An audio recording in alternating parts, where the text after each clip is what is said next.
Classic Hits Forever.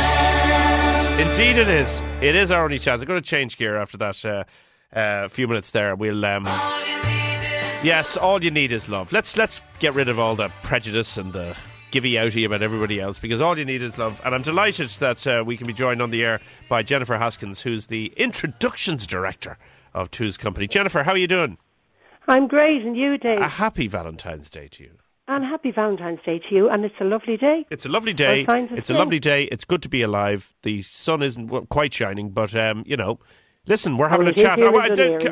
Let's get straight into this, because I want to get through a few things with you. A lot of people, and we want to talk about Two's Company and the fact that you're an introductions and dating service. People are concerned, I suppose, to give too much of themselves out. Do you know what I'm saying? They're concerned that if they blow their cover and they go to a dating agency or an online situation or whatever it might be, that they're kind of blowing their cover. Do you know what I'm saying? Is that a concern? That's totally understandable. Is it a concern? Well, it is. A lot of people that come to us, that'd be a real concern for them. And I suppose that's why they come to an agency, because, believe it or not, it's so private.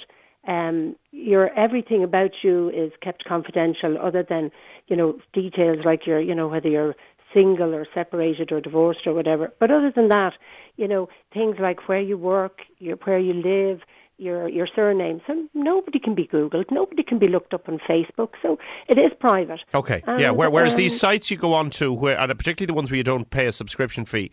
I've never done it, actually. I've never done it, but I'm not in the game, as it were, if you know what I mean. Right. But you're a lucky man. If you but the ones you go on and they go, there is a talk about that if you go on and you're for example, not paying a fee, it's one of these almost a hookup thing. It's a sort of a no strings attached type scenario. Yeah.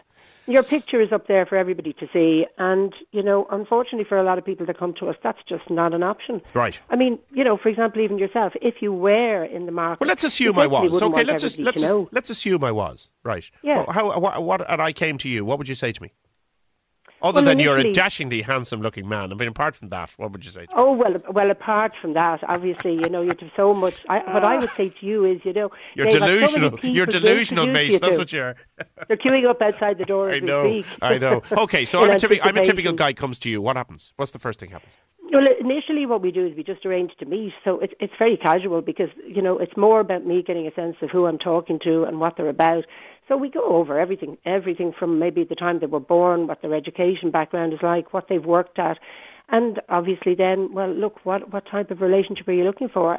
Now, in saying that, we do not get people coming to us unless they're kind of looking for a relationship. We don't get people looking for one-night stand or fling. And you wouldn't go for that anyway, would you? No, we don't. No, people aren't going to come and go through an interview process and open up to me, talk to me, and tell me all their details. Yes. They're not going to do that and then say, I'm looking for a blonde who's 24 and she's a goer. I mean, I'm being very blunt when I say that. You'd say, well, get out, off you go, on your way. Well, the internet is fine for that. The internet is actually perfect. If people just want to get out there and do lots of dating and sort of see lots of people and juggle them around. But for us, we tend to get people who are saying, look, I've done all that. I've done the bar scene. I've done the nightclub scene. I really don't want that anymore. And I would like a relationship. Right. So they're looking for something a little bit more substantial than... Okay, so let's say you find a guy, late 30s, okay, Mm-hmm. single, doing quite well, handsome enough, average kind of guy, well-spoken, maybe got a good sense of humour and so on. I mean, what sort of... Are you looking for somebody who matches him on the female side, exactly the pattern that fits his positives? Or are you looking for someone to complement him? Which way does it work best?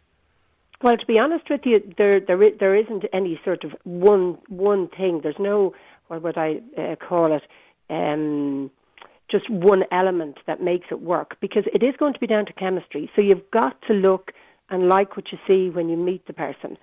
So that's very important. And chemistry is something that can't be created because it's very subjective. But what I do is I take into account what the guy's height is, what his station is. If he's single, obviously he's probably looking to meet single girls, where if he's separated or widowed or divorced, that may, he may be much more open to meeting people from the same status as himself. Right, yeah. But single guys want to meet single girls. Height is a factor, so depending on his height, there's no point in me introducing a guy who's 5'5" to a girl who's 5'10" or 11. That's not going to work. So we have to get the fundamental things out of the way first, and that is things like status, height, educational background, values, hobbies, interests, kind of career they have. We can get people from a very academic background with doctorates and PhDs, and equally we can get somebody who's working, in the local supermarket or the bank or the civil service. And I'm not saying that, there's a huge comparison there, but we get people from all different walks of life. Right across the board? Right across the board, from about, 25, 26, and believe it or not, I wrote a blog on our website last night because our oldest member to date just died recently, and believe it or not, he was 80. And fair play to him. He was amazing, because people don't think, even in their older years, that agencies exist or that anybody would even be interested in meeting somebody of that age. But believe you me, as I say to people, as long as your heart is still beating, there is love out there. As long as there's a pulse. Now, as long as there's a pulse, you're right. Look at the challenges now. I mean, what happens to the girls and the guys? And they get to a certain age, and that scene of being out there, hanging around bars, it wears a bit thin, really, doesn't it? It does. I mean, we all do that in our 20s, and some people will continue doing 40s it up to their 50s. Some will continue forever, the aged rockers.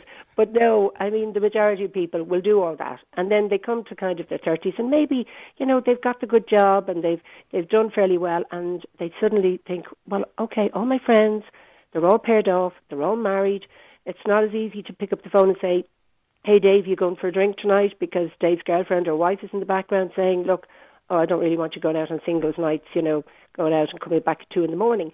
So the single guy in the group gets very marginalised and can find himself thinking, well, okay, maybe it's time I start to settle down, look at the idea of marriage and children.